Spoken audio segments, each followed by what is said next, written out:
Uno de los primeros contactos que los españoles tuvieron con los quipus se dio en el contexto del rescate de Atahualpa en Cajamarca. Allí, Hernando Pizarro llamó la atención de la existencia de funcionarios del Estado Inca que por medio de cuerdas y de nudos llevaban la cuenta de cuánto oro y cuánta plata se había entregado en las habitaciones del rescate.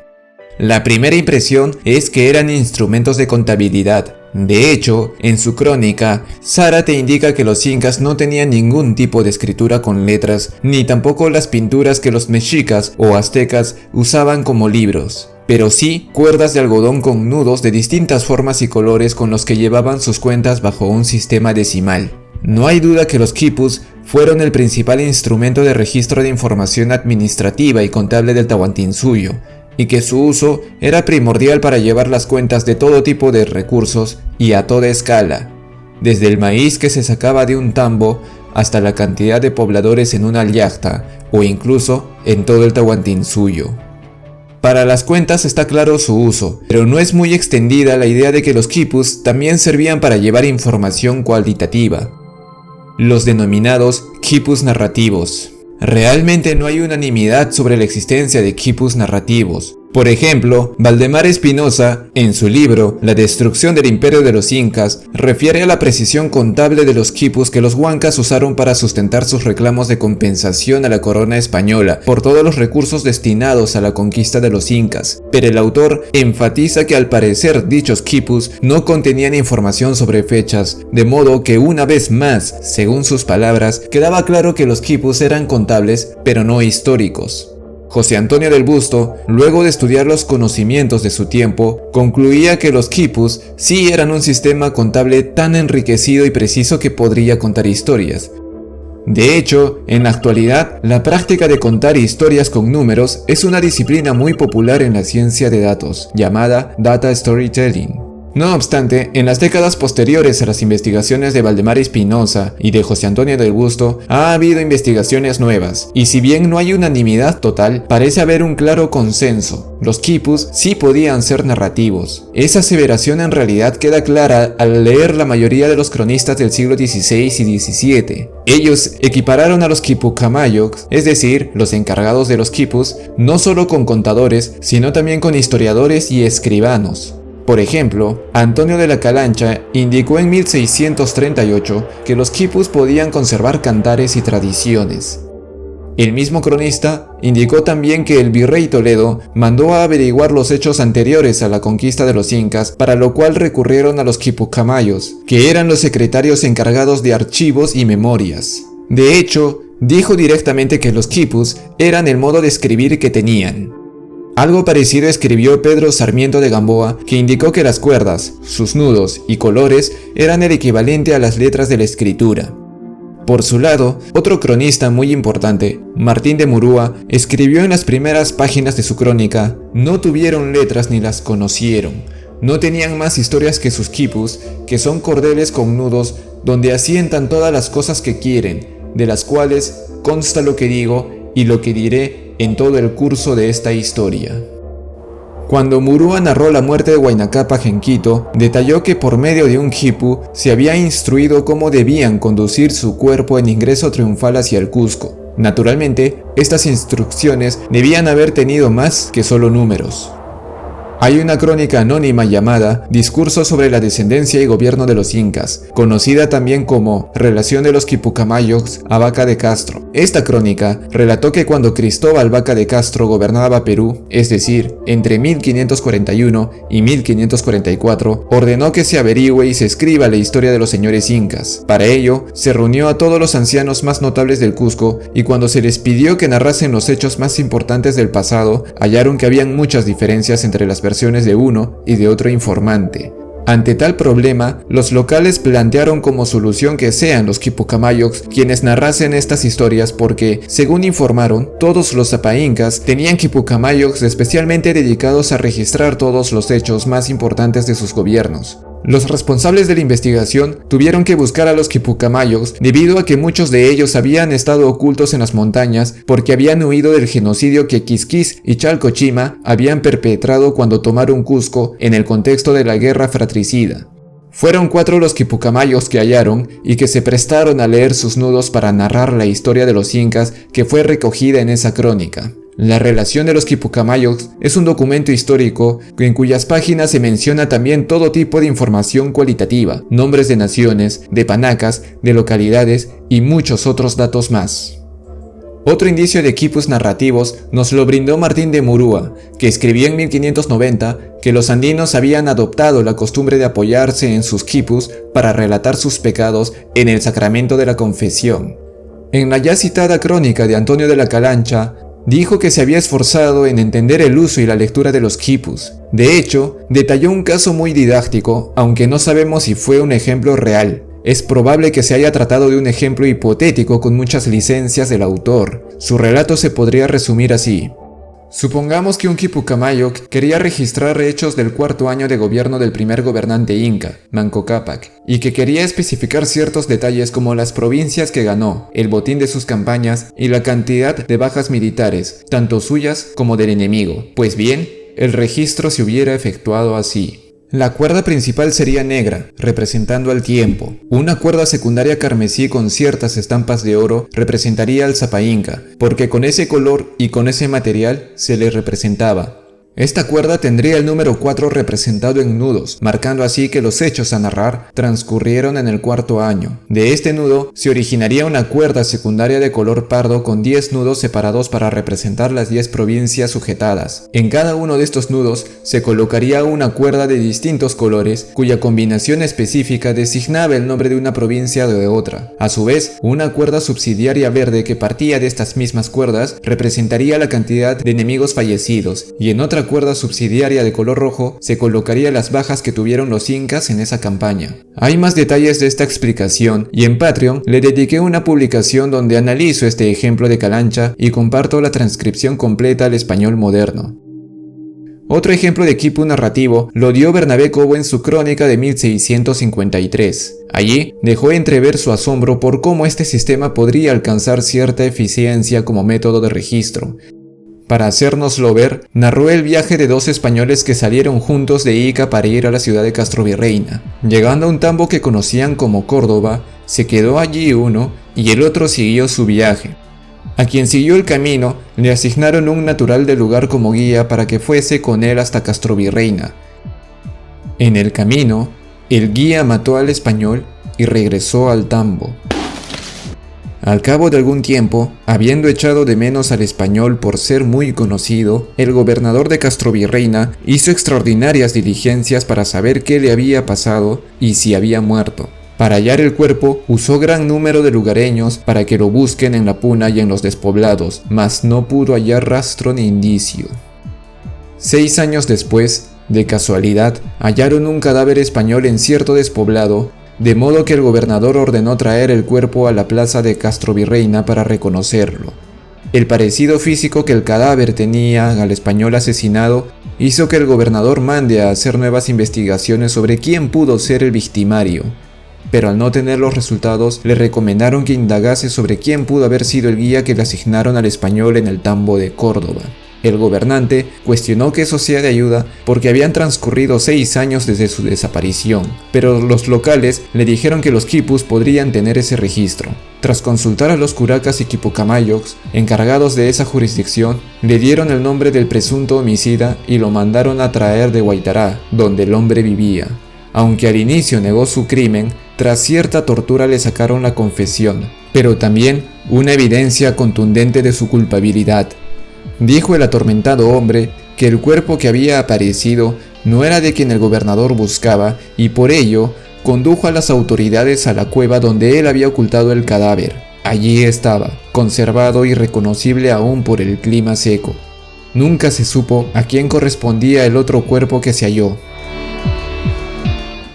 Este y muchos otros casos convencieron a los españoles de la precisión de los registros en quipus, y pese a que fomentaban la escritura alfabética en tinta y papel, podían tolerar también el uso de los quipus. De hecho, en 1567, el magistrado Juan de Matienzo propuso que ante la escasez de escribanos y autoridades indígenas que sepan leer y escribir, el registro de toda información legal, contable y administrativa dentro de las comunidades debía seguir registrándose en quipus.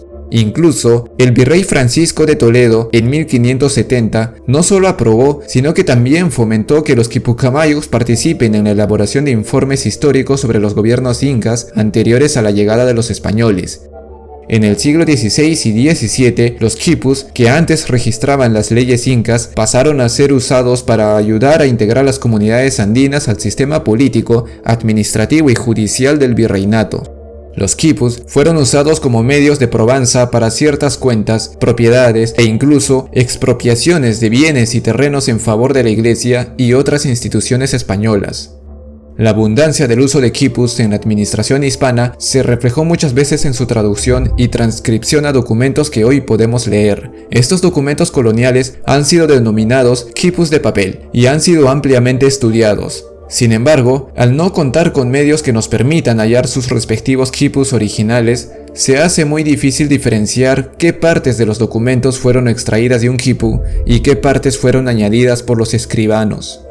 Aún así, el estudio de estos documentos y aspectos de gramática o de su contenido puede revelarnos mucho del tipo de información que los quipus podían tener.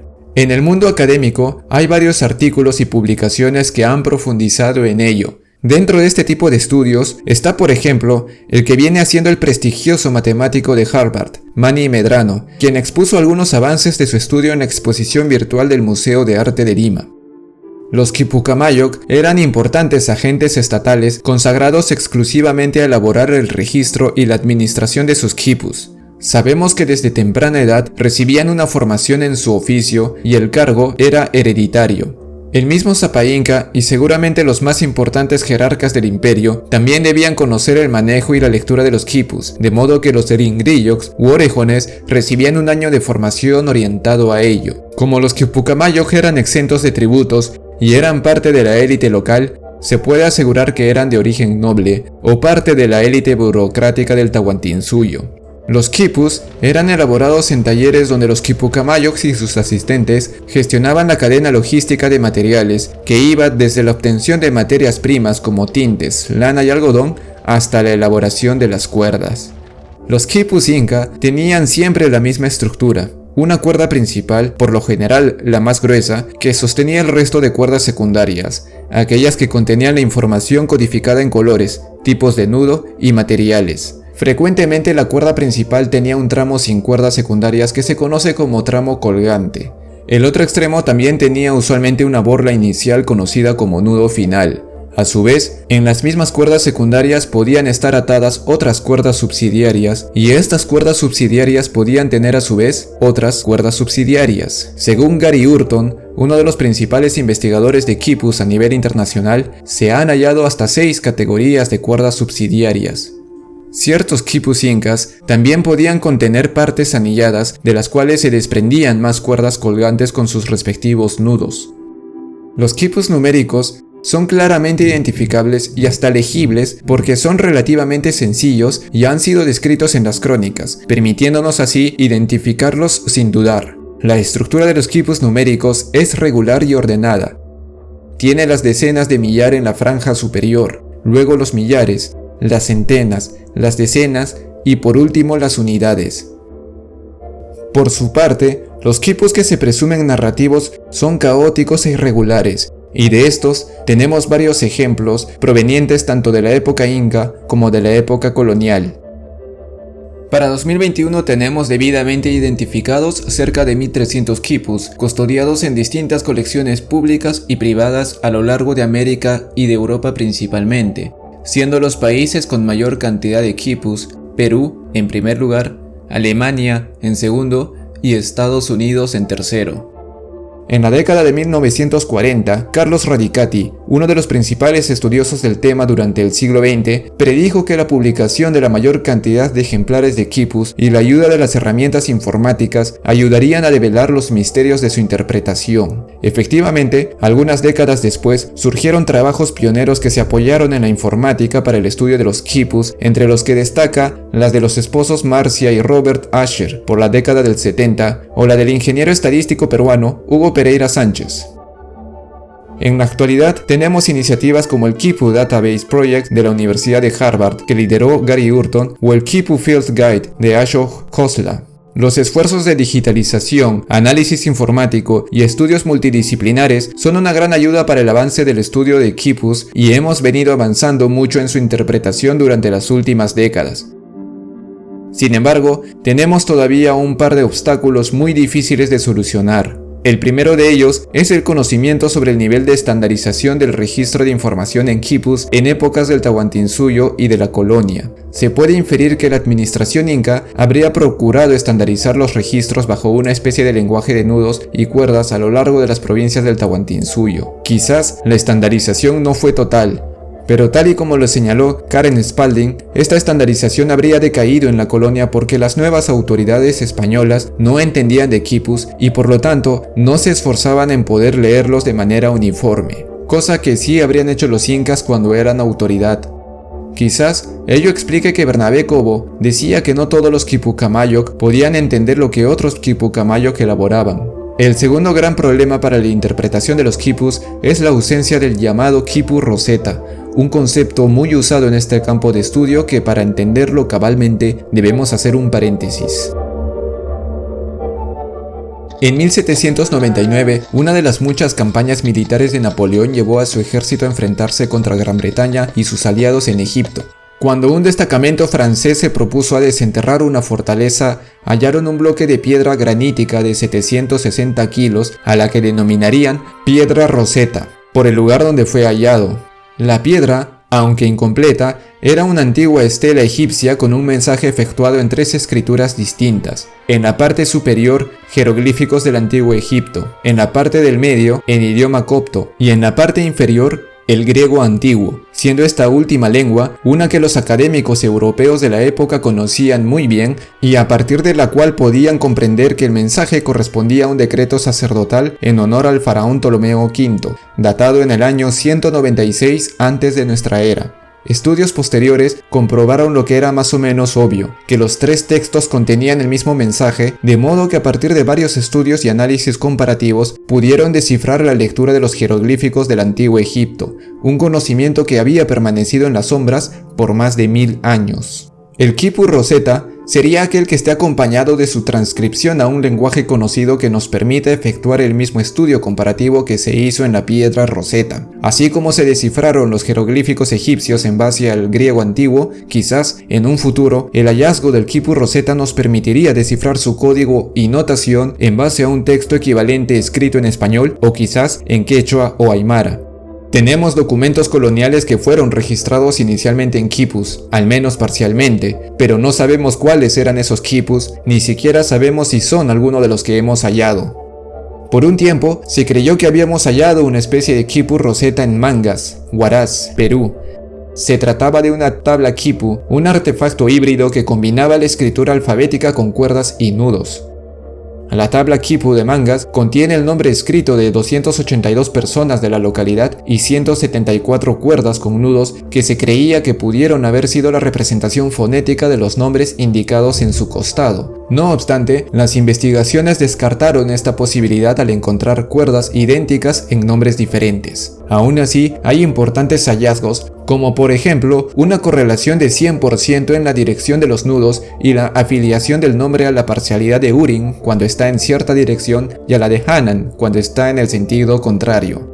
Como señala la principal investigadora de esta tabla quipu, Sabine Hyland, sabemos que en el siglo XVI las autoridades eclesiásticas habían ordenado la elaboración de este tipo de tablas quipu para hacer seguimiento al cumplimiento de las obligaciones eclesiásticas que efectuaban las personas.